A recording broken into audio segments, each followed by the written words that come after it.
Hello everyone. आज हम लोग पढ़ने वाले हैं क्लास 7th की भूगोल की बुक से चैप्टर नंबर 1 की पार्ट 2।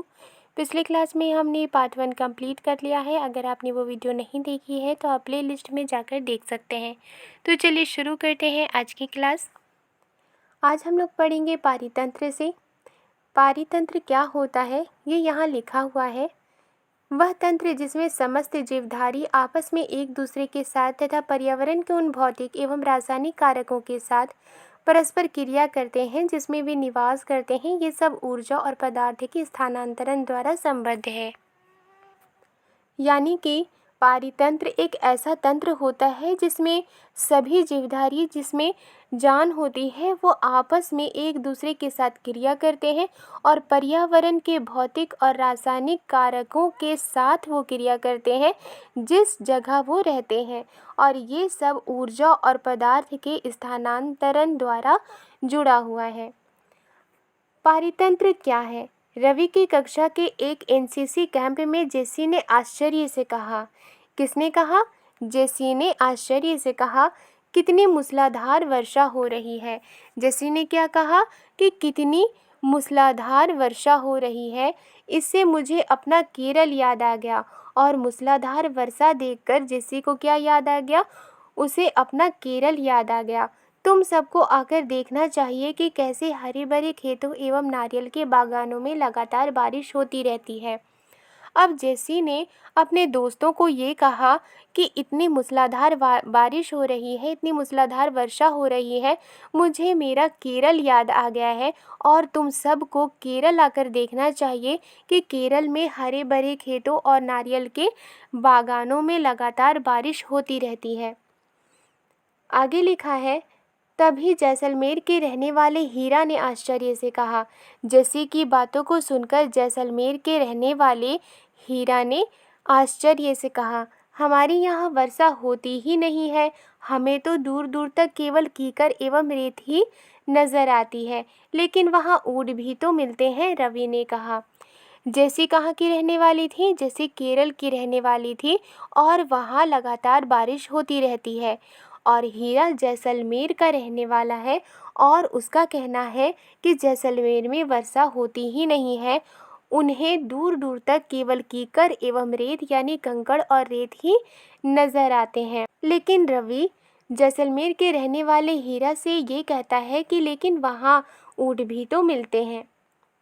हीरा ने कहा, ऊँट तो मिलेंगे ही। जब तुम हमारे रेगिस्तान आओगे तो तुम्हें सांप, छिपकली एवं अनेक कीट भी देखने को मिलेंगे।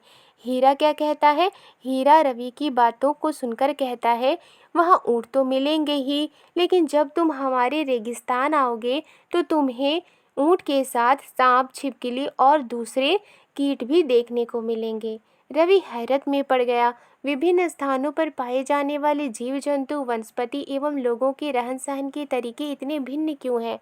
रवि हैरत में पड़ जाता है और वो सोचने लगता है कि अलग अलग जगहों पर पाए जाने वाले जो जीव जंतु हैं, जो वनस्पति हैं यानी पेड़ पौधे हैं, और लोगों के रहन सहन के तरीके इतने अलग क्यों हैं? क्या सभी एक दूसरे के साथ संबंध है? और वो ये भी कहता है कि क्या सभी का एक दूसरे के साथ संबंध है? बिल्कुल बहुत संबंध है, शिक्षक ने कहा। और रवि की बातों को सुनकर शिक्षक ने क्या कहा कि बिल्कुल बहुत संबंध है। वहाँ के जीव जंतु, वनस्पति और लोगों के रहन सहन में काफ़ी संबंध है। सभी पेड़ पौधे, जीव जंतु एवं मानव अपने आसपास के पर्यावरण पर आश्रित होते हैं। और पेड़ पौधे, जीव जंतु, मानव वो एक दूसरे से किस तरह से संबंधित है? सभी पेड़ पौधे और जितने जानवर हैं, मनुष्य है, वो अपने आसपास के पर्यावरण पर डिपेंड होते हैं। प्रायः वे एक दूसरे पर भी आश्रित है। और पेड़ पौधे, जीव जंतु, मानव एक दूसरे पर भी डिपेंड है। जीवधारियों का आपसी एवं अपने आसपास के पर्यावरण के बीच का संबंध ही पारितंत्र का निर्माण करता है।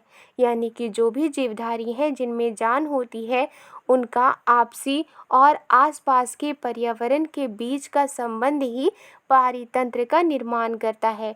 पारितंत्र का निर्माण कब होता है? जब जीवधारी आपस में मिलते हैं और आसपास के पर्यावरण के बीच उनका संबंध होता है। यही संबंध पारितंत्र का निर्माण करते हैं। अधिक वर्षा वाली वन, घास स्थल, रेगिस्तान, पर्वत, झील, नदी, महासागर एवं छोटे से ताल का भी एक पारितंत्र हो सकता है।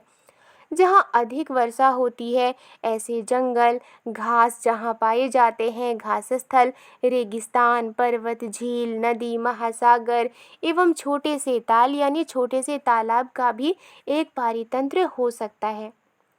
क्या आपको लगता है कि जिस पार्क में रवि एवं उसके मित्र खेलते थे वो भी एक पारितंत्र बनाता था? जिस पार्क में रवि और उसके मित्र खेलते थे वो भी एक पारितंत्र बनाता था। मानवीय पर्यावरण। मानव अपने पर्यावरण के साथ पारस्परिक क्रिया करता है, यानी कि मनुष्य अपने आसपास के पर्यावरण के साथ क्रिया करता है और उसमें अपनी आवश्यकता के अनुसार परिवर्तन करता है। और जब मनुष्य को लगता है कि उसे अपने पर्यावरण में परिवर्तन करना चाहिए, तब वो अपनी ज़रूरत के हिसाब से परिवर्तन करता है। प्रारंभिक मानव ने स्वयं को प्रकृति के अनुरूप बना लिया था, यानी जब शुरू मानव जंगल में रहा करते थे, गुफाओं में रहा करते थे, तो उन्होंने खुद को प्रकृति के अनुरूप यानी कि नेचर के अनुरूप ही बना लिया था। उनका जीवन सरल था एवं आसपास की प्रकृति से उनकी आवश्यकताएं पूरी हो जाती थी। और शुरू के जो मनुष्य थे, प्रारंभिक मनुष्य थे, उनकी जो ज़िंदगी थी वो काफ़ी आसान थी और आसपास की प्रकृति से, आसपास के नेचर से ही उनकी सारी ज़रूरतें पूरी हो जाती थी। समय के साथ कई प्रकार की आवश्यकताएं बढ़ीं। अब जैसे जैसे समय बीता गया वैसे वैसे इंसानों को कई ज़रूरतें होने लगी। मानव ने पर्यावरण के उपयोग और उसमें परिवर्तन करने के कई तरीके सीख लिए और मनुष्यों को जब आवश्यकताएं बढ़ी, मनुष्यों ने पर्यावरण के उपयोग और उसमें परिवर्तन करने के, उनमें बदलाव करने के कई तरीके सीख लिए। उसने फसल उगाना, पशु पालना एवं स्थायी जीवन जीना सीख लिया। और मनुष्य ने क्या क्या सीखा? मनुष्य ने फसल उगाना सीख लिया, पशु पालना सीख लिया एवं स्थायी जीवन जीना सीख लिया। यानी पहले वो घूम घूम कर रहा करते थे, फिर जब उन्होंने फसल उगाना सीखा, पशु को पालना सीखा, तब वो एक जगह ही रहने लगे। पहिए का आविष्कार हुआ, आवश्यकता से अधिक अन्न उपजाया गया, वस्तु विनिमय पद्धति का विकास हुआ, व्यापार आरंभ हुआ एवं वाणिज्य का विकास हुआ। और समय के साथ साथ कई तरह के डेवलपमेंट हुए, जैसे कि पहिए का आविष्कार हुआ और ज़रूरत से ज़्यादा अन्न उपजाया जाने लगा, वस्तु विनिमय पद्धति का विकास हुआ, यानी एक चीज़ के बदले दूसरी चीज़ का देने का जो सिस्टम है उसका विकास हुआ, व्यापार आरंभ हुआ, बिजनेस किए जाने लगे एवं वाणिज्य का विकास हुआ। औद्योगिक क्रांति से बड़े पैमाने पर उत्पादन प्रारंभ हो गया और जब औद्योगिक क्रांति हुई, कारखाने बनने लगे, इससे बड़े पैमाने पर उत्पादन प्रारंभ हो गया। परिवहन तेज गति से प्रारंभ हुआ और परिवहन यानी कि जब प्रोडक्ट बनकर तैयार होते थे उनको एक जगह से दूसरी जगह ले जाया जाता था, इससे परिवहन तेज गति से प्रारंभ हुआ। सूचना क्रांति से पूरे विश्व में संचार सहज और द्रुत हो गया और सूचना क्रांति से यानी कि इंफॉर्मेशन की क्रांति से पूरी दुनिया में संचार यानी जो कम्युनिकेशन है वो आसान हो गया और द्रुत हो गया, यानी कि फास्ट तरीके से कम्युनिकेशन किया जाने लगा। आज हम लोग मोबाइल का यूज़ करते हैं, पहले ज़माने में चिट्ठी का यूज़ किया जाता था, ख़त का यूज़ किया जाता था, फिर उसके बाद तार का इस्तेमाल किया जाने लगा। फिर जब टेक्नोलॉजी आगे बढ़ी तो ईमेल होने लगे, मोबाइल का यूज़ किया जाने लगा, टेलीविज़न का इस्तेमाल किया जाने लगा, रेडियो का इस्तेमाल किया जाने लगा। क्या आप जानते हैं कि आप गर्मी में रसीला तरबूज एवं सर्दी में भुनी हुई मूंगफली खाना क्यों पसंद करते हैं? ये आपसे क्वेश्चन किया जा रहा है कि आप गर्मी में रसीला तरबूज और सर्दी में भुनी हुई मूंगफली खाना क्यों पसंद करते हैं। क्योंकि जब आप गर्मी में रसीला तरबूज खाते हैं तो आपको ठंड का एहसास होता है, आपको ठंडा लगता है। और सर्दी में जब आप भुनी हुई मूंगफली खाते हैं तो भुनी हुई मूंगफली गर्म होती है, जो आपको पसंद आते हैं। प्राकृतिक एवं मानवीय पर्यावरण के बीच सही संतुलन होना आवश्यक है, यानी कि नेचर के बीच और इंसानी पर्यावरण के बीच, मानवीय पर्यावरण के बीच सही बैलेंस होना ज़रूरी है। मानव को पर्यावरण के साथ समरसता से रहने एवं उसका उपयोग सीखना चाहिए और इंसान को पर्यावरण के साथ इक्वली रहने और उसका सही तरीके से उपयोग करना सीखना चाहिए। रवि की कक्षा में मिजोरम की एक लड़की है नूरी। वो अक्सर अपने स्थान की हरियाली की बात करती रहती है।